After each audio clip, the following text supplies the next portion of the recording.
ইন্নালিল মাউতি লাসাকারাত, আয়েশা রে, মৃত্যুর যন্ত্রণার মতো কঠিনতম যন্ত্রণা কোথাও নেই।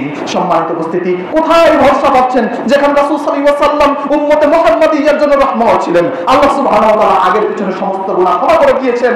এরপরে রাসূল সাল্লাল্লাহু আলাইহি ওয়াসাল্লাম যদি বলে ইন্নালিল মাউতি লাসাকারাত, মৃত্যুর যন্ত্রণা মারাত্মক, তাহলে আপনি দিনে বের হলেই, এখান থেকে বের হলেই নারীর ফিতনা, চোখের ফিতনা, চিন্তার ফিতনা, হাতের ফিতনা, পায়ের ফিতনা, সব ফিতনা আমাকে ঘিরে রেখেছে। সব দিকে শুধু পাপ আর পাপ, পাপের সমুদ্রে ডুবে থাকার পরে কিভাবে আপনি নিশ্চয়তা পাচ্ছেন আপনার মৃত্যুর যন্ত্রণা আসবে না? অতএব সতর্ক থাকুন। রাসূল সাল্লাল্লাহু আলাইহি ওয়াসাল্লাম এই কথাটা বলছেন। আর বাআতুল্লাহ ইয়াদাহুন্নান নবী সাল্লাল্লাহু আলাইহি ওয়াসাল্লাম, চারটি জিনিস যতদিন রাসূল সাল্লাল্লাহু আলাইহি ওয়াসাল্লাম মাদানী জীবন থেকে যতদিন বেঁচে ছিলেন হিজরতের পর, ওই মাদানী জীবনে রাসূল সাল্লাল্লাহু আলাইহি ওয়াসাল্লাম এই কয়টি আমল, চারটি আমল কখনোই ছাড়তেন না। আল আউয়াল, প্রথম নম্বর যে আমলটি, সেটা হলো সিয়াম ইয়াউমি আশুরা, আশুরার দিনের সিয়াম। রাসূলের রূহ যতদিন তার শরীরে ছিল ততদিন পর্যন্ত তিনি এই সিয়াম প্রত্যাখ্যান করেননি, তিনি পালন করেছেন। দুই নম্বর আসানি, দ্বিতীয় নম্বর আমল হলো রাসূল সাল্লাল্লাহু আলাইহি ওয়াসাল্লাম বলছেন ওয়াল আশরা, ওই জিলহজের মাস আমরা পেরিয়ে চলে এসেছি, আরেকটা মাসে এখনো যাইনি, আজকে দিয়ে শেষ। জিলহজের প্রথম দশকের যে ফজিলতের কথা আমি বারবার বলেছি ওই মসজিদে, যে জিলহজের এই 10টা অর্থাৎ 9টা দিনের সিয়াম রাসূল সাল্লাল্লাহু আলাইহি ওয়াসাল্লাম তার জিন্দেগিতে প্রত্যাখ্যান করেননি।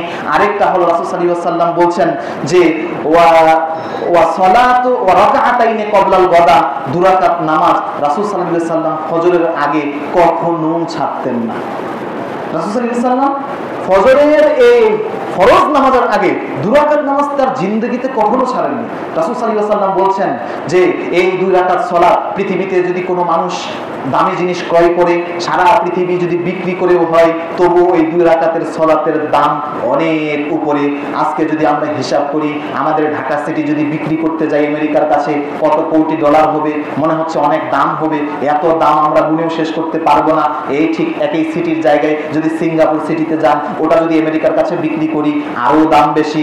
এইরকম যদি আপনি লন্ডন সিটি বিক্রি করতে যান, দেখবেন আরো দাম বেশি। রাসূল সাল্লাল্লাহু আলাইহি ওয়াসাল্লাম বলছেন আমেরিকা যদি তোমরা বিক্রি করতে যাও, সেটার দাম আরো বেশি। তাহলে পৃথিবীতে যত দামি বস্তু আছে, যত দেশ আছে, যত শহর আছে, যত জামা কাপড় আছে, যত বস্তু আছে দামি কিছু, শুনে রাখো, যদি কোনো ব্যক্তি এই ফজরের 2 রাকাত সুন্নাত আদায় করে, তাহলে তাম পৃথিবীকে বিক্রি করলে যে দাম হবে তার চাইতে অনেক অনেক গুণে বেশি দাম হবে কোন ব্যক্তি যদি ফজরের 2 রাকাত সুন্নাত পালন করে।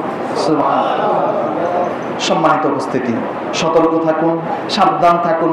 যদি আপনারা বেঁচে থাকেন, নামাজের যদি জামাতের 5 মিনিট সময় থাকে, অনেক মুসল্লি থাকে সে গা ছেড়ে অলসতা ঘুম থেকে উঠেছে, কষ্ট করে 2 রাকাত নামাজ, অনেক কষ্টের, হয়তো বা শরীর সায় দিবে না, এই সময়ে শয়তান ওয়াসওয়াসা দিবে বেশি, আরে পড়িস না, অনেক সময় আর অনেক পড়তে পারবি জীবনে, এখন তো জীবনে কিছুই হলো না, যৌবন তো থেকেই গেল, বৃদ্ধকাল আসুক। যখন বৃদ্ধকাল আসে তখন আর ওই সময় শয়তান বলে এখন তো বৃদ্ধ হয়ে গেছো, পা হাত চলে না, কি আর ইবাদত করবি, এখন শুয়ে শুয়ে ইবাদত কর, এভাবে ওয়াসওয়াসা দিবে। তাই সম্মানিত উপস্থিতি, এজন্য রাসূল সাল্লাল্লাহু আলাইহি ওয়াসাল্লাম এবং ইমাম ইবনে তাইমিয়া রাহিমাহুল্লাহ বলছেন, যদি কখনো জীবনে ভালো কাজ করার সুযোগ আসে, তাহলে সেটাকে আর অতীত করে দিও না, তৎক্ষণাৎ তুমি বাস্তবায়ন করার চেষ্টা করো, যাতে করে তোমার মন ওয়াসওয়াসা দেওয়ার সুযোগ না পায়, আর ওই আমলটা যেন তোমার থেকে হাতছাড়া না হয়ে যায়। সম্মানিত উপস্থিতি, আপনারা এই সিয়াম ইয়াউম আশুরা অবশ্যই পালন করবেন, ইনশাআল্লাহ। রাখতে পারবেন না? এরপরে আসুন রাসূল সাল্লাল্লাহু আলাইহি ওয়াসাল্লাম কয়দিন রেখেছেন, কিভাবে রাখবো। সিয়াম আশুরা যেহেতু বিধান দিয়ে দিয়েছেন, আমরা যখন রমজানুল মুবারক মাসের কথা জেনেছি, রমজানুল মুবারক আমাদের জন্য ফরজ করে দিয়েছেন সম্পূর্ণ মাস সিয়াম রাখা। কিন্তু রমজানের আগে যখন ওহী নাযিল হয়নি, তার আগে কোন সিয়াম ফরজ ছিল?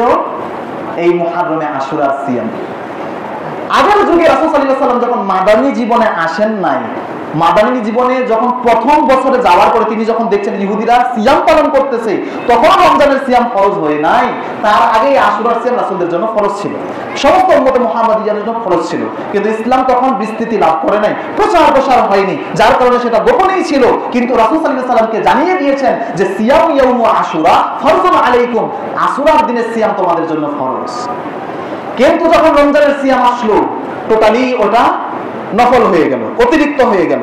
এরপর রাসূল সাল্লাল্লাহু আলাইহি ওয়াসাল্লাম যখন মাদানী জীবনে গেলেন, হেঁটে হেঁটে যাইতে যাইতে তিনি দেখতেছেন এবং ইহুদিরা ওই দিনটাকে উদযাপন করতেছে বড় সড়ো আকারে। আপনারা জানেন ইহুদি জাতির সেই কঠিনতম পুরুষ মানে, নবী মানে, এবং এখনো পর্যন্ত শেষ নবী মানে মুসা আলাইহিস সালামকে এই ইহুদি জাতিরাই। এজন্য মুসার প্রতি যদি দরদ থাকে, মুসা আলাইহিস সালামের প্রতি যদি দরদ থাকে, তাহলে কারা বেশি দাবি করে? ইহুদিরাই। এজন্য তো ফিলিস্তিন বলে, ফিলিস্তিন আমার, ইসরায়েল রাষ্ট্র আমার, ফিলিস্তিন আমার, এই মাটিতেই মুসা এসেছে, এই মাটিতে দাওয়াত দিয়েছে, অতএব এই মাটি আমরাই দাবিদার, কোন উম্মতে মুহাম্মাদিয়াকে এখানে ঠাঁই দেওয়া চলবে না।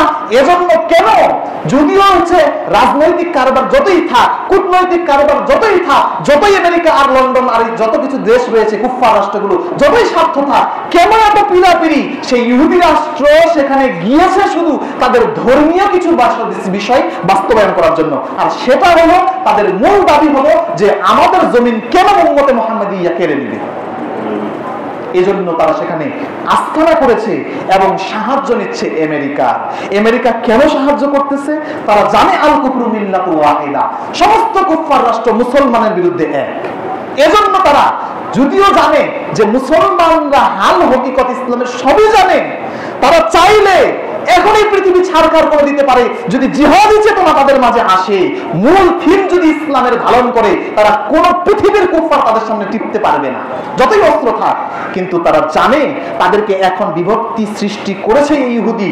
তারা যখন প্রথম ক্রুসেডার যুদ্ধে নেমেছিল, সালাহুদ্দিন আইয়ুবীকে ধ্বংস করলো। এই ক্রুসেডার যুদ্ধে সালাহুদ্দিন আইয়ুবীকে ধ্বংস করার পরে ফিলিস্তিন তারা যখন দখল করলো, তখন থেকেই তারা বলেছে যে মুসলমানদের সাথে প্রথমে সালাহুদ্দিন আইয়ুবী তাদের সবাইকে ধরাশায়ী করেছিল, কেউ তার সামনে টিকতে পারে নাই। তারা বলেছিল, তাদের যে ধর্মীয় নেতা ওই পোপ, তিনি বলেছেন যে আমরা মুসলমানদের সাথে অস্ত্র দিয়ে লড়াই করতে পারবো না, যতই আমরা শক্তিশালী হই তাদের ইমানি চেতনার সামনে আমরা টিকতে পারবো না। তবে তখনই টিকতে পারবো তাদের মাঝে যখন বিভাজন সৃষ্টি করতে পারবো।